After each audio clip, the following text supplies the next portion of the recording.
मित्रों, भगवान के अनंत भक्त हुए हैं और भगवान ने सभी के ऊपर अपनी कृपा की है। भक्तों ने ऐसा डाला फंदा, आप बने प्रभु नाई नंदा। प्रेम से चरण दबाए भगवान भगत के वश में। और भगवान सदैव अपने भक्तों के वश में रहते हैं। भगवान का एक भक्त था जो सदैव प्रभु का ध्यान करता रहता था। जहां पर भजन सत्संग देखता था वहीं पर रुक जाता था और जीविका के लिए वो राजा की सेवा में रहता था। राजा के चरण दबाना, राजा की मालिश करना, राजा के बाल काटना, ये सब उसका काम था। नाम था उसका नंदा।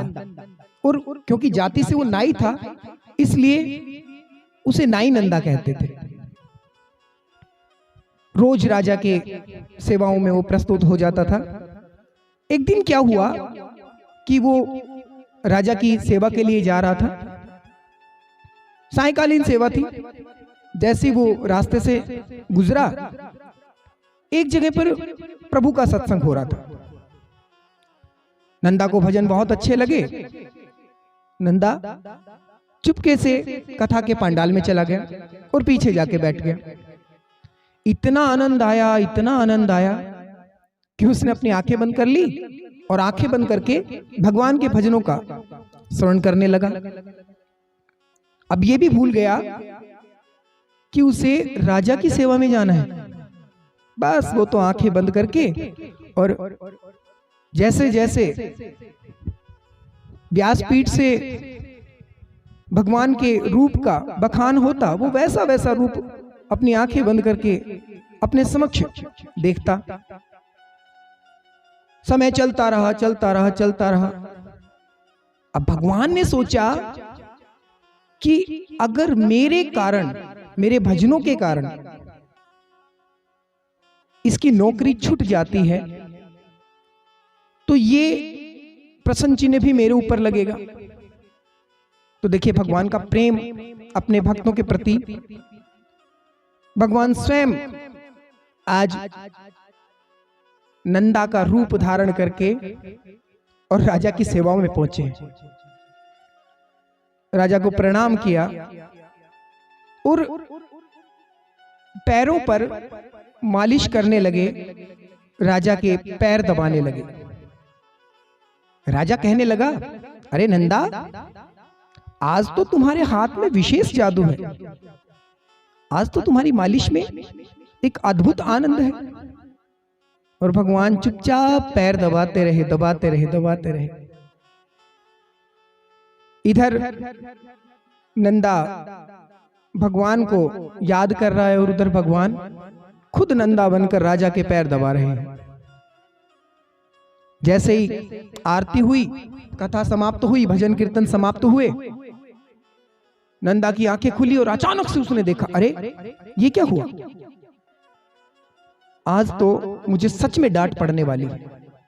मैं आज राजा की सेवा में नहीं जा पाया। नंदा इसी सोच में अपने घर पहुंचा। घर वालों ने कहा खाना खा लो, लेकिन वो लेट गया और सोचता रहा कि प्रभु आप ही संभाल लेना। कल जब मैं राजा की सेवा में जाऊंगा तो न जाने क्या क्या मुझे सुनने को मिलेगा। मित्रों, अगले दिन जब नंदा राजा की सेवा में गया तो राजा ने कहा, अरे आप आ गए। और आज राजा बड़ा प्रसन्न नजर आ रहे थे और कहने लगे कि तुम आ गए।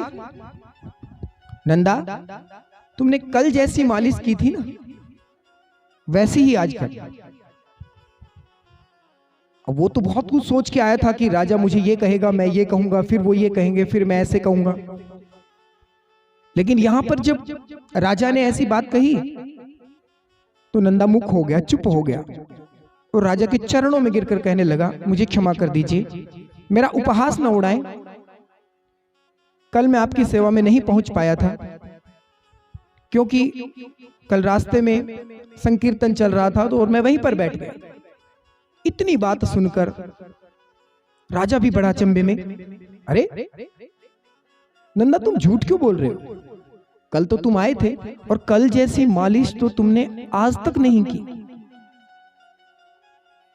अब स्थिति देखिए, इधर नंदा चुप है, राजा भी चुप है, झूठ बोल कौन रहा है। अचानक से नंदा ने भगवान का ध्यान किया और कहने लगे कि प्रभु मुझे समझ में नहीं आ रहा कि राजा कह क्या रहे हैं।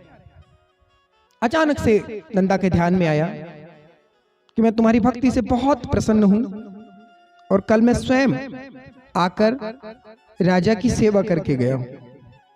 मित्रों, वो वहीं पर कांपने लगा कि मेरे कारण, मेरे जैसे तुच्छ के कारण आप स्वयं मेरा रूप बनाकर आए और राजा के चरण दबाए।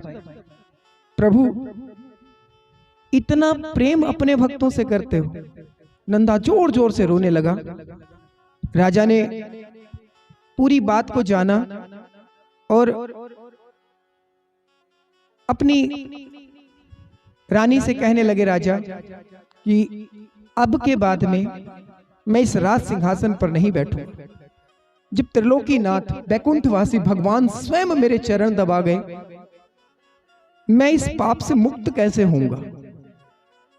और सदैव सदैव के लिए राजा ने वैराग्य धारण कर लिया और नंदा नाई भगवान की भक्ति में लग गया। मित्रों, प्रभु ऐसा ही करते हैं। जब भी किसी भक्त पर रीझते हैं तो ऊंच नीच भेदभाव प्रभु के लेस मात्र नहीं आता और अपने भक्तों के लिए सदैव सदैव कभी नंदा, कभी साड़ी, कभी खिचड़ी, न जाने क्या क्या बन जाते हैं। ऐसे प्रभु को बारंबार प्रणाम है और ऐसे भक्तों को भी बारंबार प्रणाम है। हम नंदा नाई भक्त को हृदय से प्रणाम करते हैं। जय हो मेरे बाके बिहारी। जय जय श्री कृष्ण।